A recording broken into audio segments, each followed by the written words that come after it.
오늘 우리 함께 읽을 기록된 하나님 말씀, 신약의 말씀, 마태복음 제17장 1에서 9절까지의 말씀입니다. 엿새 후에 예수께서 베드로와 야고보와 그 형제 요한을 데리시고 따로 높은 산에 올라가셨더니 그들 앞에서 변형되사 그 얼굴이 해같이 빛나며 옷이 빛과 같이 희어졌더라. 그때 모세와 엘리야가 예수와 더불어 말하는 것이 그들에게 보이거늘 베드로가 예수께 여쭈어 이르되 주여 우리가 여기 있는 것이 좋사오니 만일 주께서 원하시면 내가 여기서 초막 셋을 짓되 하나는 주님을 위하여 하나는 모세를 위하여 하나는 엘리야를 위하여 하리이다. 말할 때에 홀련히 빛난 구름이 그들을 덮으며 구름 속에서 소리가 나서 이르시되 이는 내 사랑하는 아들이요 내 기뻐하는 자니 너희는 그의 말을 들으라 하시는지라. 제자들이 듣고 엎드려 심히 두려워하니 예수께서 나와 그들에게 손을 대시며 이르시되 일어나라 두려워하지 말라 하시니 제자들이 눈을 들고 보매 오직 예수 외에는 아무도 보이지 아니하더라. 그들이 산에서 내려올 때에 예수께서 명하여 이르시되 인자가 죽은 자 가운데서 살아나기 전에는 본 것을 아무에게도 이르지 말라 하시니 아멘.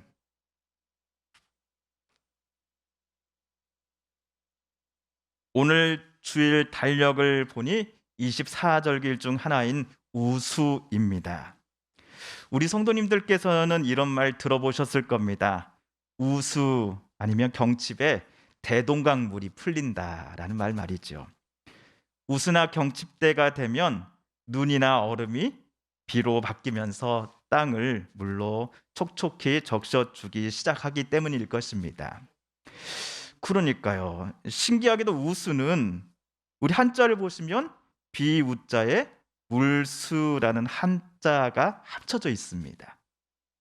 실제로 지난주는 봄 기운이 물씬 풍기는 날씨였습니다. 추운 기운이 퇴장하고 봄 기운이 방문을 두드리는 것 같았습니다. 교회의 야외 수도 옆에 심겨진 이 수선화도 겨울잠을 다 자고 일어났는지 어제 보니까 녹색 머리 잎을 삐쭉 땅 위로 내밀었더라고요. 물론 완전한 봄이 온 것은 아닙니다.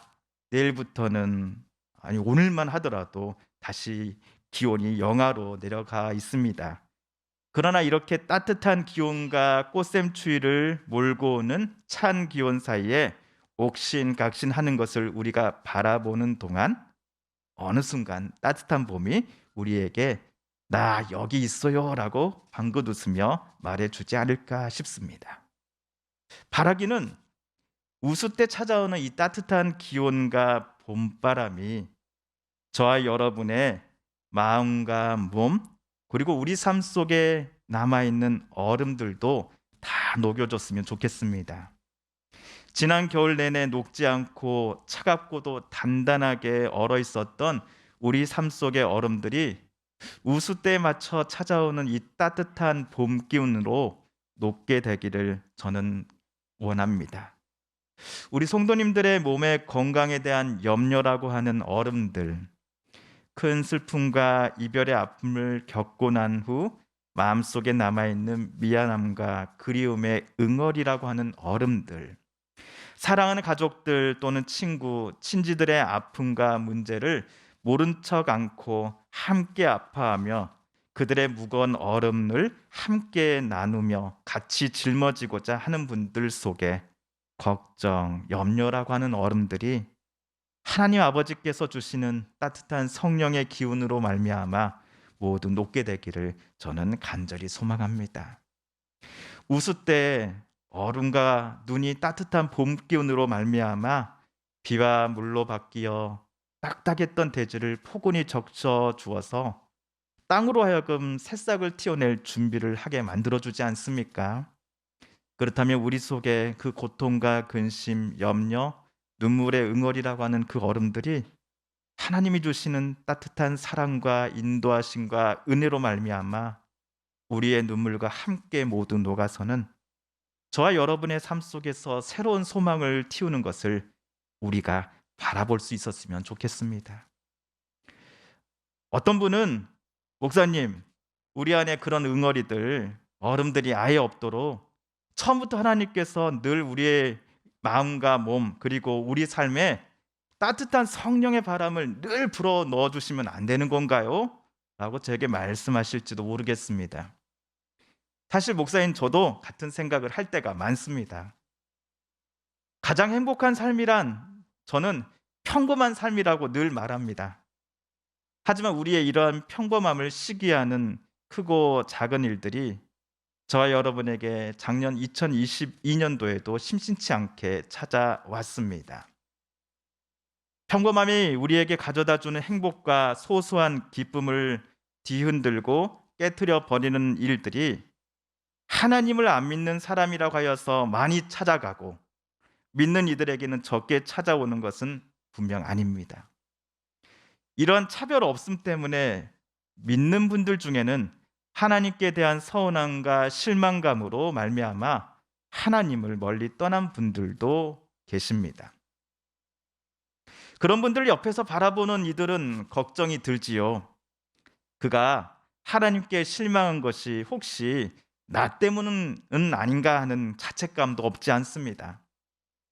이런 자책감은 시간이 길어질 때 두려움으로 바뀌기도 합니다. 내가 사랑하는 그 사람이 혹시라도 천국 잔치에 초대받지 못하게 될까봐 하는 두려움 말입니다. 그래서 하나님과 현재 씨름 중인 그들이 만약 친구나 가족이라고 한다면 우리들은 좀 더 강하게 그들이 하나님께 되돌아올 것을 권면하기도 합니다. 그 권면이 어떤 때는 따뜻한 말이기도 아니면 약간의 강압과 권위에 호소하는 모습이기도 합니다. 어찌됐든 얼음처럼 변해버린 그의 마음이 녹아져서 다시 하나님 품에 안기게 되길 바라며 우리는 그를 위해 기도했을지 모릅니다. 내가 간절히 기도하는 그분도 언젠가는 오늘 베드로와 같은 고백을 할 수 있는 사람이 되었으면 하면서 말이지요. 오늘 말씀 4절을 우리 다시 한번 읽어볼까요? 시작. 베드로가 예수께 여쭈어 이르되 주여 우리가 여기 있는 것이 좋사오니 만일 주께서 원하시면 내가 여기서 초막 셋을 짓되 하나는 주님을 위하여 하나는 모세를 위하여 하나는 엘리야를 위하여 하리이다. 오늘 베드로는 야고보, 요한과 함께 예수님을 따라 산에 올라와 있습니다. 산 정상에 올라왔을 때 예수님은 세 명의 제자들 앞에서 얼굴이 해같이 빛나며 옷이 빛같이 휘어지는 게 아닙니까? 게다가 예수님 옆에는 구약 시대에 살았던 모세와 엘리야가 찾아와서는 세 사람이 더불어 대화를 나누고 있었습니다. 이 놀라운 광경을 바라보면서 베드로는 예수님께 방금처럼 말했습니다. 주님, 우리가 여기 있는 것이 좋사오니 주님이 원하시면 여기 산 정상에다가 세 분을 위해 제가 장막을 짓겠습니다. 근데 여기서 잠시 우리 모세의 인생을 한번 생각해 보시죠. 모세가 몇 세에 그가 하나님 뜻대로 살기로 결심했습니까? 우리도 잘 알다시피 그의 나이 80세 때입니다. 모세는 히브리인이면서도 태어나면서부터 40년을 이집트에서 왕자로 살았습니다. 그리고 큰 사고 치고는 미디안 광야로 도망치고 거기서 40년 동안 양치며 살던 중에 80세의 나이에 하나님을 모세는 비로소 만나게 되었습니다. 이집트로 가서 하나님 말씀 있는 그대로 전하라 라고 하나님 모세에게 지시하셨지만 모세는 수차례 하나님 명령 받들 수 없다며 하나님의 말씀에 고개를 저었습니다. 하지만 우여곡절 끝에 하나님 뜻대로 살기로 모세는 결심하고서 하나님의 뜻에 순종하는 삶을 시작하니 이것이 그의 나이 80세 때에 일어난 일이었습니다. 이스라엘의 위대한 지도자여 하나님께 칭찬받는 사람인 모세도 하나님 뜻대로 살겠노라고 다짐하기까지는 80년의 시간이 필요했던 겁니다. 그렇다면 하나님께 지금 담을 쌓고 하나님과 대립 중인 분들도 하나님과 화해하기까지 각자 나름의 시간이 있다라는 것을 곁에서 그들을 바라보는 우리들은 인정해야 합니다. 광야를 걸어가는 동안 그분들을 하나님께서 만나 주셨고 또 만나 주시리라고 저는 믿습니다. 자, 그렇다면 오늘 우리가 읽은 본문으로 우리는 다시 되돌아가 보겠습니다. 예수님의 얼굴이 해같이 제자들 앞에서 변한 사건이 일어난 그 산으로 우리의 시선을 다시 한번 집중해 보겠습니다. 베드로가 산 정상 위에다가 주님께서 원하시면 제가 초막 3개를 짓겠습니다라고 제안했을 때 예수님은 뭐라고 대답하셨습니까? 좋다. 베드로, 자네 말대로 여기다가 초막을 지어주게나 라고 대답하셨습니까? 아니었지요. 예수님은 베드로와 요한, 야고보와 함께 산에서 내려가십니다. 산 정상에 천막을 지을 필요가 없다라고 예수님은 판단하셨기 때문일 것입니다. 천막을 산 위에다 세운다는 것은 거기에 누군가가 들어가 쉬거나 생활을 하는 것을 염두에 둘 때 가능한 일입니다. 예수님 당시 이스라엘 사회에서 어떤 이가 천막을 세워 그것을 이용하려고 한다면 그 사람의 거주지가 이제부터 천막이 세워진 곳으로 바뀐다라는 것을 의미할 것입니다. 그러므로 베드로가 산 아래가 아닌 이 산 정상에 천막을 세우고자 할 때에 베드로의 마음에는 예수님과 자기를 포함해서 딱 4사람만의 거주지가 오늘부터 이곳 산 정상이야 라는 생각이 있었기 때문일 것입니다. 베드로에게 이곳 산은 이제는 보통 산과는 완전히 다른 산이 되었지요. 이 산에서 베드로는 모세와 엘리야를 보았기 때문입니다. 그리고 그들이 3년간 쫓아다닌 예수님의 모습이 해같이 빛나는 광경이 일어난 곳이 오늘 그들이 올라간 산 정상이기 때문입니다. 아마도 베드로는 이 산을 로마를 향해 독립투쟁을 벌이는 유대인 독립혁명 단체를 위한 베이스 캠프로 삼고자 했을지 모릅니다. 이 사람 저 사람 수많은 사람들이 말을 이루며 살아가는 저 아랫동네보다도 사람들로부터 완전히 동떨어져 있는 이곳 산이 베드로가 마음먹은 목적에는 더 부합하는 장소였을 겁니다. 베드로에게 이 산 정상은 세상 사람들이 갖고 있는 고통, 근심, 걱정, 염려 등을 완전히 초월한 장소이며 그러한 황홀경을 다음에도 또 맛볼 수 있는 신비한 장소였을 것이기 때문입니다. 게다가 이곳은 하나님이 사랑하신 아들이요 하나님께서 기뻐하시는 분이신 예수님을 딱 3명만 독점할 수 있는 장소가 아닙니까? 그러나 예수님은 베드로의 기대와는 정반대로 잠시 후 3명을 데리고서 산 아래로 내려가 버리십니다. 예수님의 과업이 실현될 장소는 여기 산 정상이 아니라 사람들 속에 찾아온 희노애락의 물감들로 채색되어 있는 산 아래였기 때문입니다. 산에서 하나님의 아들이라고 하는 자신의 정체성을 세 제자에게 분명히 알려주신 후 예수님은 여태까지 아픈 이를 고쳐주시고 가난하고 핍박받는 자들을 위로하시고 배불리 먹이셨던 산 아래, 즉 사람들이 서로 어울려 살아가며 울며 웃고 서로 부둥켜 안기도 아니면 서로 질투와 미움으로 못 잡아먹어 안달이 난 사람들의 세상 속으로, 마을 속으로 다시 찾아 내려가신 겁니다.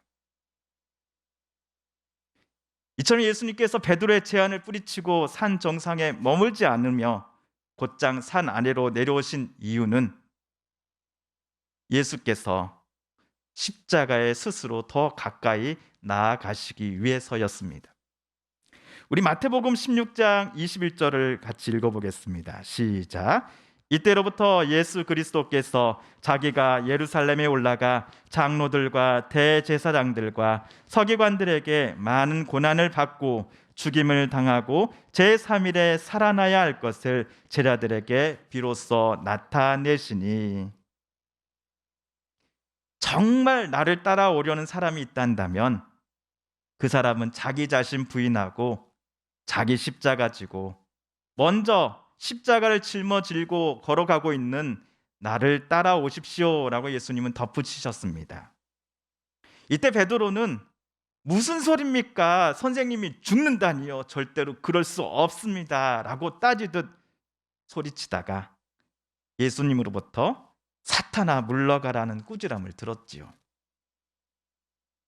산 정상에서 하나님 아버지는 제자들에게 너희는 내 아들의 말을 들으라라고 말씀하셨습니다.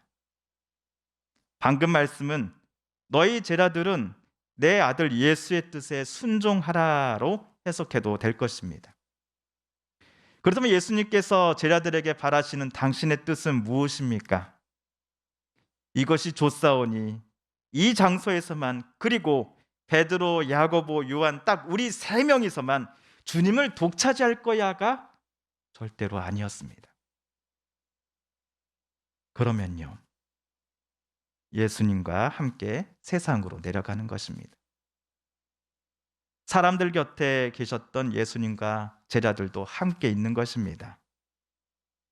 그래야 세상 사람들 구원하시기 위해 십자가 짊어지시며 예수께서 그 길 묵묵히 걸어가실 때 제자들은 예수님을 부끄러워하거나 무서워 도망치지 말고 자기들의 십자가 짊어지고 예수님 뒤를 따라 걸어가기를 주님은 원하셨습니다. 예수님께서 오늘 베드로에게 말씀해 주신 뜻을 우리 삶으로 가져와 해석해 보면 다음과 같을 겁니다. 저와 여러분이 오늘 주일을 맞이하여서 이곳에 함께 모였습니다. 서북교회는 하나님께서 우리 믿는 이들에게 미리 맛보게 해주시는 하나님 나라 잔치가 열리는 작은 샘플과 다름없습니다. 하지만 우리는 베드로처럼 이곳이 좋사오니 하면서 이곳 교회당에 계속 머물러 있지 않습니다. 잠시 후 예배가 마치면 우리는 각자 집으로, 일터로, 이웃과의 약속의 현장으로 되돌아갈 것이기 때문입니다. 교회에서 예배 드릴 때는 감격으로 우리의 마음이 뜨거워졌는데 집에 돌아가 보니 가족 중에 누군가의 말 한마디가 소위 은혜를 쉽게 만들어 버리기도 합니다. 밥도 안 해주고 어딜 갔다 왔어? 할머니, 엄마 밥 줘! 배고파! 주차를 왜 이렇게 한 거예요? 이런 말을 들을 때면 우리도 모르게 오 주여, 내가 교회에다가 천막을 짓고 사는 편이 나았을 텐데 하는 베드로의 고백이 절로 나옵니다. 그러나 하나님 나라의 잔치 때의 기쁨을 예수님은 우리가 살고 있는 숨쉬는 우리 삶의 현장으로 가지고 나아가기를 원하십니다. 저와 여러분의 삶의 거의 대부분은 이 교회가 아닌 가정이고 일터이며 이웃분들과 만나는 만남의 자리이기 때문입니다. 2021년 11월 저녁 뉴스에 어느 날 경기도 일산 한 도로에서 일어난 접촉사고를 찍은 블랙박스 영상이 소개되었습니다. 사고 차량 2대가 도로가에 정차를 했지요. 접촉사고를 낸 뒷차 운전자는 30대가량의 아이 엄마였습니다. 앞차에서는 60대쯤의 여성분이 내리셨습니다. 영상에서 잠깐 차 접촉 부위를 확인하는 듯한 대화를 나눈가 싶더니 갑자기 앞차 여성분이 사고를 낸 아이 엄마를 꼭 껴안아주는 게 아닙니까? 아이 엄마는 어린아이가 고열의 탈수 증세를 보여서 급하게 차를 몰고 응급실로 가던 중이었습니다. 정신이 없었겠죠. 그러다가 차선을 바꾸던 중 방금 접촉사고를 냈던 것이었습니다. 내리자마자 이 아이 엄마가 연신 죄송하다는 말을 하는데 이 아이 엄마의 사정을 듣고서는 앞차 여성분이 그녀를 꼭 안아줬던 것입니다. 그러면서 이렇게 말을 했답니다. 엄마가 정신줄 놓으면 어떻게 아이를 챙길 거냐? 나는 걱정하지 말고 어서 아이 데리고 빨리 응급실 가라 라고 다독여주며 말해줬다고 합니다. 나중에 확인해보니 이 꼭 안아준 여성분에게는 접촉사고를 낸 분과 똑같은 나이의 딸이 있었다고 합니다.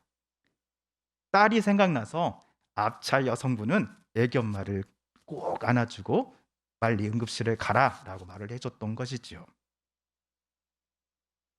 이 영상을 본 사람들이 댓글을 정말 많이 달았습니다. 대부분은 야, 아직은 우리가 사는 세상이 정말 살만하구나 라는 것이었습니다. 저도 같은 말을 남기고 싶습니다.